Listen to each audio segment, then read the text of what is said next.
నమస్తే, welcome to Andhraprabha. ప్రస్తుతం మనం ఇందిరా పార్క్ దగ్గర ఉన్నాం. టీఆర్ఎస్ అధినేత ఎవరైతే కల్వకుంట్ల కవిత ఉన్నారో తను ఇక్కడ ఆటో డ్రైవర్స్ అందరికీ కూడా మద్దతు తెలుపుతూ ఇందిరా పార్క్ దగ్గరికి రాబోతున్నారు. మనతో పాటు టీఆర్ఎస్ పార్టీకి సంబంధించిన కార్యకర్తలు, నాయకులు కూడా ఉన్నారు. ఒకసారి మాట్లాడించే ప్రయత్నం చేద్దాం. అన్న నమస్తే. నమస్తే అన్న. ఏంది అసలు ఇష్యూ ఏంది? ఎలక్ట్రిక్ ఆటోల వల్ల ఆటోల వాళ్ళకి, జనరల్ ఆటోల వాళ్ళకి ఎటువంటి ఇబ్బంది జరగబోతుంది అసలు? అంటే ఈరోజు అక్క జియో 263 రద్దు చేయాలని కొట్లాడుతుంది దాని ఆటో వాళ్ళ తరపు నుంచి.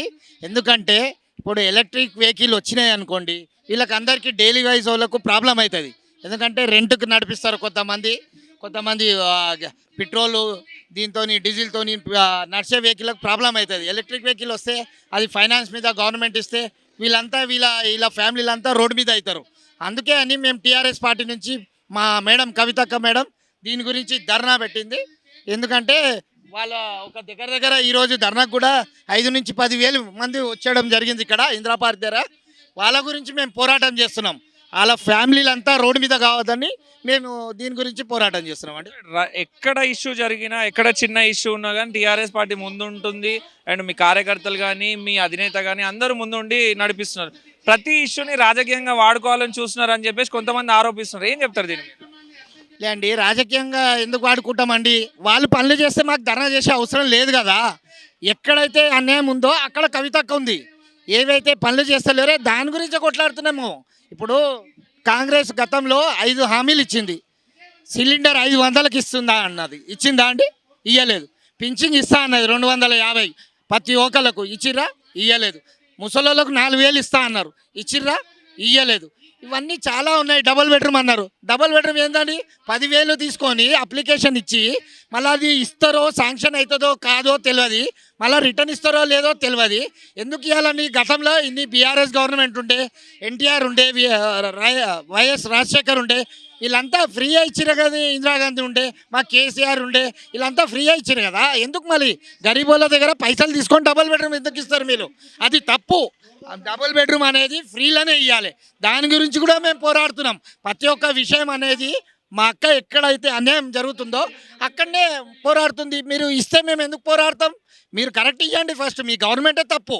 ఈ గవర్నమెంట్ దిగే వరకు మేము పోరాడుతూనే ఉంటాం. అంటే ఇప్పుడు ఈ ధర్నా వల్ల కానీ, మీ నిరసనల వల్ల కానీ గవర్నమెంట్ ఏమన్నా ముందుకు వచ్చి, లేకపోతే వాళ్ళ లోపల ఏమైనా చలనం వచ్చి ఆ నిర్ణయాన్ని వెనక్కి తీసుకుంటుంది అనుకోవచ్చా? తప్పకుండా. మేము గతంలో కూడా 2-3 నిర్ణయాల మీద కొట్లాడినాము. దాని గురించి కూడా ఉద్యమకారుల గురించి కూడా కొట్లాడితే దిగొచ్చింది గవర్నమెంట్. కేకే కమిటీ అన్నాడు, అది కాల ఉండే. దాని గురించి కూడా గతంలో ఒక నెల కిందనే మీటింగ్ అయింది మాకు. దానిలో వాళ్ళు ఉద్యమకారులకు కూడా 250 గజాలు జాగా ఇస్తా అన్నారు. అది కూడా ఇంకా ఎప్పుడు ఇస్తారో తెలియదు.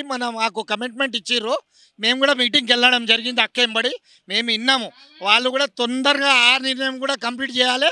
ఇది కూడా మేము పోరాడతాం, తప్పకుండా సక్సెస్ అవుతాం. ఆటో యూనియన్ది కూడా మేము తప్పకుండా సక్సెస్ అవుతామని మాకు నమ్మకం. మా కవితక్క మేడం 100% సక్సెస్ చేస్తుంది. రైట్ అమ్మ, మీరు చెప్పండి. ఇప్పుడు ఈ ఇష్యూ మీద మీరు కొట్లాడుతున్నారు. ఒకవేళ గవర్నమెంట్ దిగి రాకపోతే మరి మీరు ఎట్లా కొట్లాడబోతున్నారు ఫ్యూచర్లో? దిగి వచ్చిందాక కొట్లాడాలి. దిగి వచ్చిందాక ఖచ్చితంగా కొట్లాడాలి. ఆటోలు కదా, వాళ్ళు ఎట్లా బతుకుతారు? వాళ్ళ ఫ్యామిలీ, వాళ్ళ ఇంటి కిరాయిలు. ఇక్కడ ఈయన ఏం మంచి చేస్తుండని ఏదో ఒకటి పట్టించుకుంటున్నా. ఆటోల మీద పొట్ట మీద కొడితే ఆ ఉసురు తలగదు ఆయనకు. అది కరెక్ట్ కాదు కదా. గవర్నమెంట్ వచ్చింది, చెత్త గవర్నమెంట్ ఇది. ఎక్కడ చూడ లంచం లంచం లంచం. గవర్నమెంటే లంచం తీసుకోవద్దని చెప్పాలి. ఈ గవర్నమెంటే లంచం తీసుకుంటుంది. అంటే ఈ లంచాల గవర్నమెంట్ ఇది. అది కరెక్ట్ కాదు కదా. డబుల్ బెడ్రూమ్ని ఇస్తానన్నాడు, అది ఇవ్వలేదు. అది 10,000 అంట. ఇప్పుడు 10,000 తీసుకొని ఎలక్షన్లలో వంచుతాడా? ఇది 10,000 తీసుకొని, అది కరెక్ట్ కాదు కదా. నాకు ఇంతకు ముందుకు డబుల్ బెడ్రూమ్ వచ్చింది. రాజశేఖర్ రెడ్డి ఇచ్చిండు, ₹1 ఇవ్వలేడు. మాకే ఇచ్చిండు ఉల్టా. ఏంది 10,000 ఇచ్చిండు, మాకు డబుల్ బెడ్రూమ్ ఇచ్చిండు. కానీ ఈ గవర్నమెంట్ ఏందండి? ఈయన అన్ని లంచాలు, ట్రాఫిక్లో లంచాలు, గ్యాస్లో పెంచుతాడు, ఏది పెంచలేడు. బట్టవజ గవర్నమెంట్. ఈ గవర్నమెంట్ పోయిన దాకా ఇంక ఇదే కొట్లాడడం. ఆయన మాట్లాడుకుంటూ మా ప్రభుత్వంలో అందరూ హ్యాపీగా ఉన్నారు, మళ్ళొచ్చి 5 ఏళ్ళు కూడా మేమే గవర్నమెంట్లు ఉంటాం, 10 సంవత్సరాలు మాదే గవర్నమెంట్ అని ఆయన ధీమాగా మాట్లాడుతున్నాడు. నిద్రపోయి కలలు కంటున్నట్టున్నాడు గవర్నమెంట్ నాదే అని. ఆ టైం వచ్చే వరకు ఎగరేస్తాడేమో పైసలు. ఆ టైం వచ్చే వరకు, అప్పటి వరకు కలలు కంటుండొచ్చు. ఒక చైర్లో కూర్చొన్నంత మాత్రాన అంతా బాగున్నారని కాదు. అందరు ఏడుపు, అందరు శాపనాలు, తిట్లు, ఆయనకు అవిబి ఆయనకు అక్షంతాలు జల్లినట్టు ఉన్నాయంట.